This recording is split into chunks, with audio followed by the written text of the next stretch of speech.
Welcome to Hannah's Heart. So Hannah, she's just one of the women who did struggle with infertility in the Bible. No matter who we are, we can be inspired by the fact that Hannah took her pain to God, and God heard her and was with her. So when she was praying at the temple, she had been weeping and not eating, and her lips were moving, but her eyes were closed, and the priest was like, "Hey, why are you drunk at the temple?" It can become an obsession when you want a child so deeply. And desiring that baby and to be a mama. Every holiday, every Mother's Day. This is not a show that's going to promise you a certain outcome, but this is a show that says, however God answers your cry, we know that He's enough.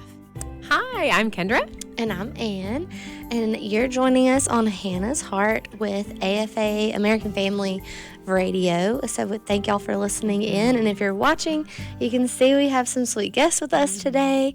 If you're new here, we are a radio show / podcast that focuses we started a lot on infertility, miscarriage, but have grown to covering adoptions and foster care and child loss, and so we talk just a lot of ways about how God grows families and how that can look different and just what different people have gone through and, still chose to give God the glory as they're continuing to walk through lots of hard things. We cover a lot of hard things, but at the same time, a big God. we cover so many happy things as well. And so if you're new here, please stick around. And if you've been a listener for a while, thanks for coming back. Yeah, so today's guests I'm really excited to introduce. They have become like family in a short period of time.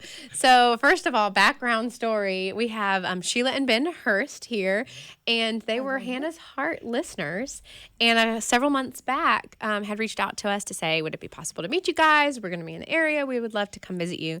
And so they got to come see us record an episode of Hannah's Heart, and then we got to go out to lunch with this awesome couple. Back in Little January. did we know, Sheila and I went to school together at Asbury University. And did you put that together when while you were driving here? When did you make that happened connection? when we met in the studio. In the studio. So already here. So yes, we both went to the same Christian university. She was in my brother's class. I was going to say, didn't she know your brother? Yes, I did. We rubbed shoulders. We actually met at one point. That's crazy. Yes, but I didn't connect the pieces until we were in person. Yes. So anyways, this beautiful couple's here. We got to go out to lunch with them, and they started telling their story. And Ann and I were just like, all these jaw drop moments where you're like, only God, and then also what I love about your story, and anyone listening, if you're like, which topic is it going to be? Is it adoption? Is it snowflake adoption? Whatever. No, they are in the middle of infertility. There is no end chapter to the story of resolution here. And we really like to have some of those stories on regularly because I feel like most of our viewers, that's where they are. They're still figuring it out. God hasn't given them the answer of how. Right. Anyways, so that's a little teaser for our audience. You will be blessed by this story. Let's start. Ben, if you can give us a quick introduction of how you guys met and found each other. Sure. So we met in 2013, 14, something like that, at the church that she started going to. And so we met there. Obviously saw something I liked. And She's so perfect. so we started dating and got married in March of 2015. Wow. So it was March of 15, and what else? That's the extremely brief version. We're gonna get into the good stuff. So There's a whole lot more, but at what point did you guys start deciding we'd like to have? Did you have that discussion beforehand? And when did you find out that there might be some speed bumps along the way? Mm-hmm. Yeah. So, I knew my mother had several miscarriages. And so I knew that was a possibility. I didn't expect having trouble conceiving would be our story. Yeah. But we wanted kind of about 1 year to be able to be able to Typical just plan. settle in together. And it was about 9 months later that we were praying about whether we should begin to start a family or not. And we were on the way home from a cabin, and we're just asking God about that process. And in my spirit heard the words, "When it's time, it'll happen." And that just brought so much peace. And it was like, okay, I don't know if that was God or me, but that sounded like it could have been the voice of God. That's something When it's that God, he it would will happen. when it's God, it will happen. And so we started trying at that point for a family, but that really became a phrase that we have held on to as kind of a promise moving forward into our journey. That's amazing. Well, where did you go from there? So it was probably, About a year. yeah, it was probably about a year that we started, of course, getting a little concerned. And right around a year and a half is when I would have made the first doctor's appointment with my primary care physician. And it was actually very short and simple. She simply said, okay, I'll refer you to a fertility specialist. So there was no conversation about options. It was just, I'm referring you. Now, why do you think that was that fast? I really don't know. They just don't specialize in the They diagnosis. don't. I think they just don't specialize in that, and they don't really have the answers. Or I don't know, maybe it's the time. Yeah. Yeah. What, unfortunately, what we've learned is that there are quite a few healthcare providers who don't know a lot about women's health and fertility and infertility. So we did end up working with a fertility specialist, is what they called them. They recommended us for IUI, intrauterine insemination. And that was mostly because of Ben's sperm counts and So they do morphology. diagnostic tests? They on your did, yes. Some basic testing. Yeah, so nothing too in depth. Okay. I was doing some, but Yeah, they did. They did a lot of blood work for me. Obviously, the semen analysis for Ben, and a few other endometrial biopsy, and I think we did a saline sonogram instead of your typical. Yes. What is it? HSG. HSG. Yeah. There you go. They get to know you very well. Oh my goodness. None of those tests are fun either. They're really None of the not. tests are fun. Nothing you want to talk to your parents about. Just And it's so strange when you're getting those because you're almost kind of hoping for a diagnosis so that they can fix something and you can move on. Yeah. But then you also don't want a diagnosis, so that's an unusual time. Yeah. So we ended up with basically one of those diagnoses of unexplained infertility. I hate that. which is not a diagnosis. It's not. It is not. It's not. No. And then a couple of pointers for male factor. Okay. So they referred us for IUI. We ended up doing 6 total cycles of IUI. IUIs are hard to go through. They are too. not. I mean, like they're They're tricky on your mind, and then not even talking about the physical of what you go through to do that. Yeah. And I think it was interesting going through what we learned about the company that we were working with is that they actually they do specialize in IUI and IVF. And so we did kind of feel that pressure. It was actually after our 4th IUI that we felt the pressure to either move on to IVF. We were told at that point that if you haven't conceived after 4 cycles, you're unlikely to.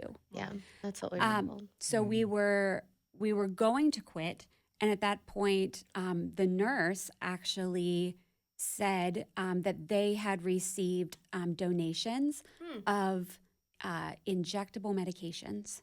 like unused. There were some Unused. extras that were not used. From a patient who had conceived and had extra, so she donated them back to that particular office. They obviously can't sell them, so she said, if you want to take these, you can. And we thought at that point that was like a God provision. Sure. So we went ahead and did the extra 2 cycles.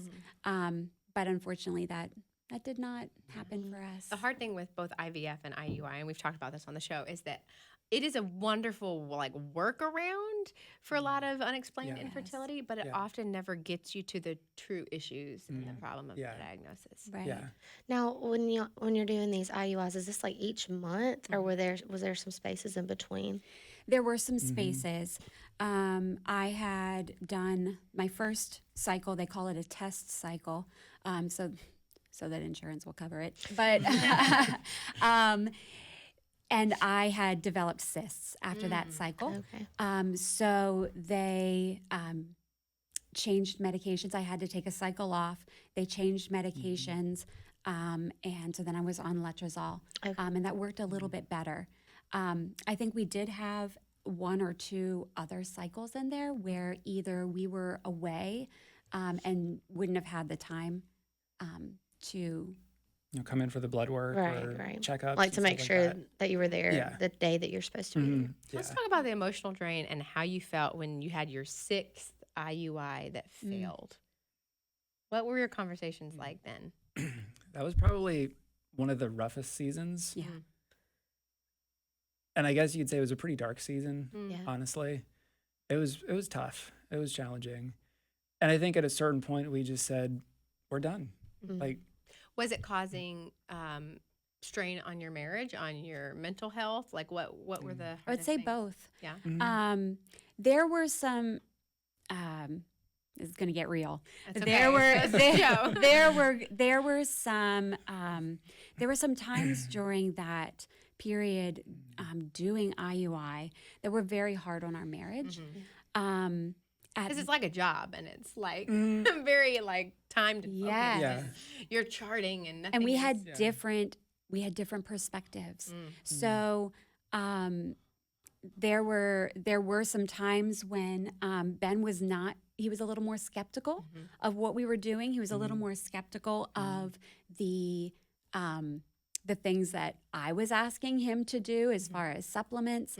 And that was really hard because that made me feel like I was alone. Yeah. And I had to really process that over the last few years and really circle around to forgive and to let that go and to choose to trust that he actually is in this with me and we're in this together. That's a telltale sign, I think, that for a lot of couples that we've interviewed, where like a lot of times the woman, I think it's just due to the nature of us being created to bear children, that like we end up becoming the instigators of calling and making the appointments and like researching the things and the options, and we're probably a little more proactive typically. This is not always the case, but I would say 95% of the couples that we've interviewed, the wife is the one kind of leading the charge in the infertility journey. And then what happens is either the couples aren't on the same page, or sometimes there's resentment of, do you even want this? You know, do you want this as much as I do? Right. And, you know, I think it's also, in some ways it can be very frustrating when you feel like your spouse doesn't desire something as much as you do. But it's also, I think, really healthy, because when you have something that you desire so strongly, like it almost helps the emotional stability of the relationship for both not to be at a 10, you know? Right. Yeah. Definitely. Yeah. And I would say that I think Ben has been really good at slowing me down, because I definitely would be the type of person that Jump, let's go. Anything. Like, we're going to try it. We're I just going want to a go baby. ahead. If there's an ounce of Yes. hope and an Yes. ounce of Yeah. possibility, Yeah. like, try it. Yeah. Will was that for me. Did you feel like, I know I struggled with doing IUI, and I'm sure IVF is the same way. Like, I felt like I was costing us unnecessary money, and I was disappointing Will because Like once taking again, blame. because of my, like, they did the process for me, basically, you know, with doing an IUI. And then my body still did not, a baby still didn't come out of that. Did you struggle with that at all? Maybe a little.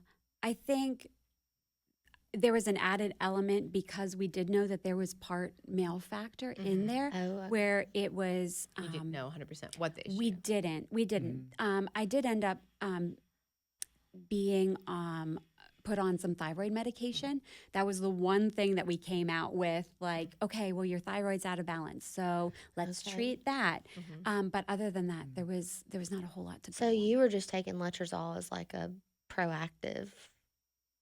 And I guess they did say that there was a disruption in ovulation. Okay. Okay, yeah. Whatever that Yeah. means. So, what about y'all's relationship with the Lord during this season? It was really hard. Mm-hmm.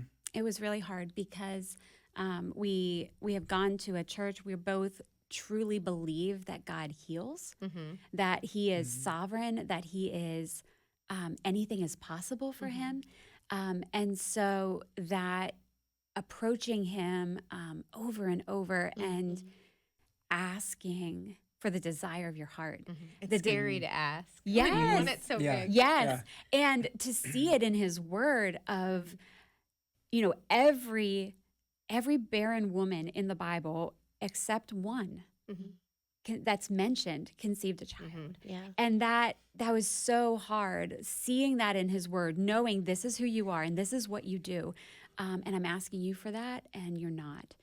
And of course, in that season, we were in the season where all of our friends were married, all of our friends were having babies. Yeah. There's announcements on Facebook and at church. And, We were involved in a small group, and all of the couples had multiple children during the time that we were meeting together. And honestly, so there were Sundays when I could not go to church. and we just chose to stay home and, watch online. We did have that option at that Yeah. point, is that our church offered an online viewing, and so we would do that. What year was all this? So we would have started IUI in 2017. We would have started trying to conceive in 2016. Okay. And then it was 2017 that we would have started pursuing treatments. Okay. So you get to the end of 6 treatments and things are not well emotionally, relationally, or with the Lord. And you're told IVF is your only option. What happens then? So at that point, we kind of felt like the medical community had let us down. Like we're finished with that road. We gave up and decided, our miracle is really our only option. And you at hadn't this had point. great care too. We haven't talked about your bedside manner and all of that, but you hadn't had great experiences. We had not. In my experiences, the doctors were maybe professional, maybe, but the nurses were probably the ones that had the best bedside manner. We did in 2017. I guess it was 2018 then. We did start pursuing adoption. Okay. We talked about that, felt like, okay, let's gather some information. We went to an informational session and found out about the process. Honestly, the sticker price was just so shocking. Yeah. And the reality check of the time frames to go through the process and then to wait until you're matched were very discouraging. But we also felt like we had maybe wasted time already. And so let's start. But at that point, we had some family situations happen, and we decided to move from where we were living in Lancaster County to my hometown in Mifflin County, Pennsylvania, to be closer to my family. Okay. And so at that point, we stopped the adoption process because we realized we would have to do another home study once we were already settled. And so why pay for 2? Yeah.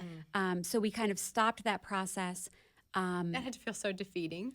Like you do already feel Oh, behind the timeline. It was you know? challenging. And then like that was my thing with infertility was I always felt like the clock was chasing me and like I'm losing Absolutely. time. Yeah. And one thing that we didn't mention is that I was 31 when we got married. So I waited. I waited for marriage for a long time. Yeah. So I wonder sometimes if I have struggled with the Lord in my infertility because I feel like I paid my dues. Yeah. Girl, Can we be honest that like we feel like we've already paid waited our for them. dues? Yeah. Yeah. I felt like, Lord, because I've had several friends that have gotten married later because they have waited their whole life to be able to do it God's timing and God's way. Yes. And then I felt like, Lord, are you punishing the ones that didn't just jump at the first guy? Like, what's going on? Not Anne was our young married one. So not that you jumped at the first guy. Well, it was amazing. Your story is different. But it feels like that when you see some that have specifically persevered through a long season of singleness, and you feel it's easy to feel like God owes you something. And God had to deal with me on that. Yes. Because it's like, does the God of the universe who sent his son to die for me owe me anything else? Yeah. You know? But it comes I'm sure back. it feels personal. Yeah. You know, like, it just. Can't you do this thing for me? Right. Like, is like this I, really I know hard? that you can. Yeah. We had some moments of being really real. I mean, we had some very intense conversations, just very real, hard conversations.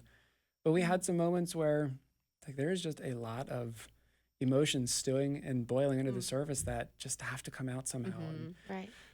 It's part of that purification yeah, process. I mean, too. honestly, we have a Like concrete Jesus. block basement wall. Yeah. And one time it's like, you know what, honey? I'm going to bring a broom down and a dustpan.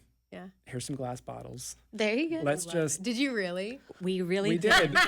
We really did. We went down in the basement one night and just said, safe place. Yep. Nobody's gonna get hurt. Glasses. But we did throw glass bottles against the concrete wall to release I remember y'all telling me anger. that one. Yes, we did, and it actually did feel very good. I'm sure it was good for both of y'all to have something to do, you know, because like, Yes.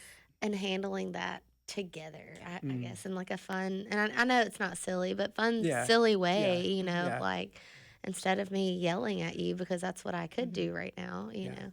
Unfortunately, our neighbor did hear and asked us the next day if we were okay. So it was like, oh dear. Yes, we're fine. We dropped something. Multiple times. I wanted to go back to something you said at the beginning, because you said that the Lord gave you a when it's time, it'll happen. Yes. There was something, and maybe I'm skipping ahead of your story. You tell me if so. A little bit. The- You're skipping ahead a little Okay, bit. we'll put this as a teaser, but there's something that happened in a coffee shop that was a miraculous act of God. We're going to have this beautiful couple on for a second episode to kind of talk about what aspect of fertility God's led you to and the natural procreative technology. We've had Dr. Whitaker, for those of you that have missed the show. Anyone who's just tuning in, this is Hannah's Heart, American Family Radio. We have Ben and Sheila Hurst on.